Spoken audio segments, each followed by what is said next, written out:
Hey guys, this is Andy with Ice Rice. Today I'll be showing you how to make something that we always make whenever we bring out the barbecue grill, called Vietnamese lemongrass pork chops.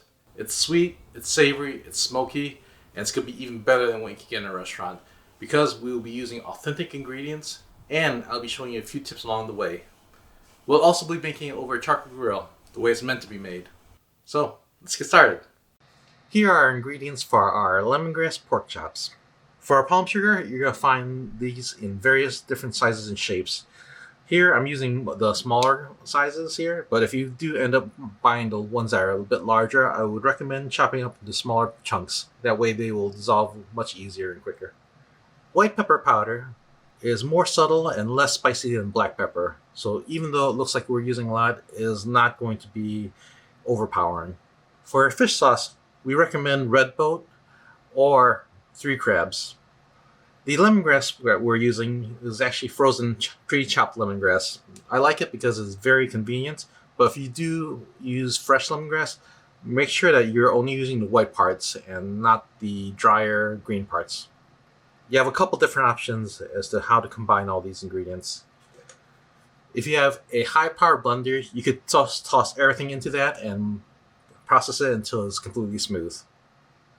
However, if you don't have those types of high-powered blender, what you can also do is finely mince your garlic and your shallots, and then combine everything into a container, put it in the refrigerator, give it a few shakes every now and then until the sugar is completely dissolved. Or if you're in a rush, you could substitute out the palm sugar for equal amount of granulated sugar. For this video, we'll be using the jar method, where we're going to be mincing the garlic and the shallots very, very finely, tossing everything into the jar, and then allowing it to meld and the sugars to dissolve.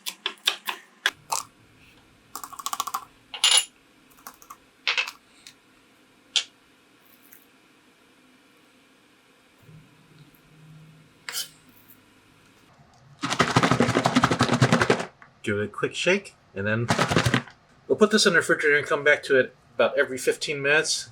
Give it another shake until all the sugar has been dissolved. Now, let's talk about the pork. I highly recommend getting thinly cut chops from the shoulder area, sometimes referred to as butt steaks. The reason for this is because, as you can see, there's lots of intramuscular fat and connective tissue, and that is, not only will this provide a lot of flavor, but also help this from getting overcooked. I actually don't recommend anything from the loin. Because loin is so lean, it has a tendency to overcook very quickly, as well as get very dry and tough. This is especially true when you're cooking over high heat, like we are going to be doing with charcoal. Since the marinade has lots of sugar in it, there is a risk of it burning if you're not careful. Because of this, that's why we're choosing thinner chops. I also recommend cutting the outside fatty edge about one slit every inch. This will help keep the chop from curling up, since the outside edge tends to shrink while it's cooking.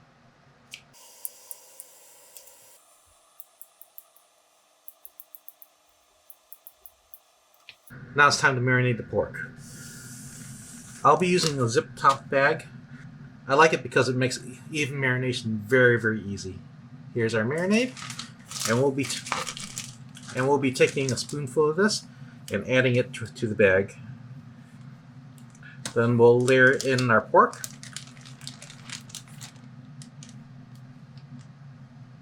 Adding in another spoon, being careful not to touch the pork so it doesn't cross-contaminate. And we'll just keep on doing our layers until we're done.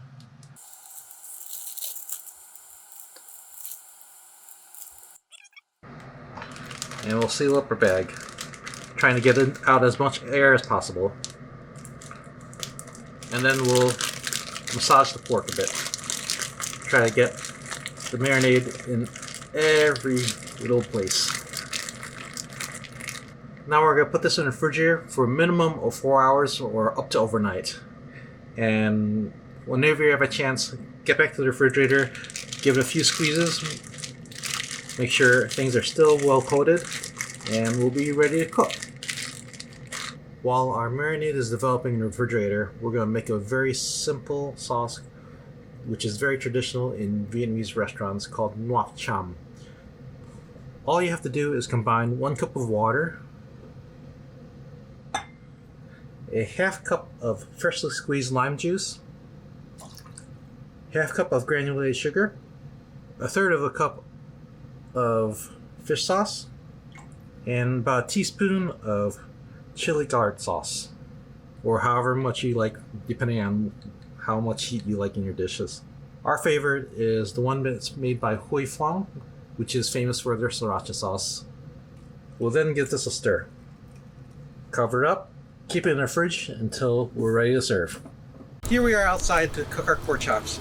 My favorite way of cooking these is over a charcoal grill. It gives a great smoky flavor. Now when you're cooking your chops, you want to keep a close eye on them. Since the marinade contains sugar, it will burn if you're not careful. So try to have an area where you have a little lower heat to finish cooking, and then like an area of higher heat in order to make it brown and crispy.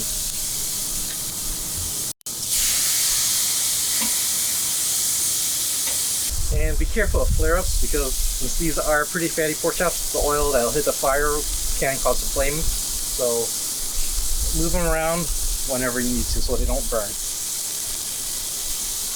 Alright. It's getting nice and brown. The edges are crisping up a bit. Move your chops around. Like for instance, I have the center hotter than the edges, so whenever I need a little bit more browning, I'll pull in the center. But then only keep it there for a little bit just to get some color and some caramelization, and then move it over to the outside to finish cooking.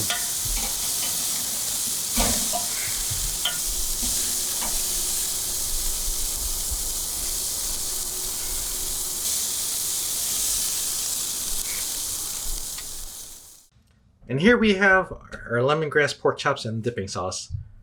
I like to accompany mine with jasmine rice, pickled daikons with carrots, some fresh cucumbers, fried eggs, and a few slices of lime. In addition, you could also use this recipe to make banh mi, which are Vietnamese sandwiches. I hope you enjoy this recipe. And make sure to follow us on our social media for the latest updates. And to keep up with our videos, make sure to subscribe. See you guys next time.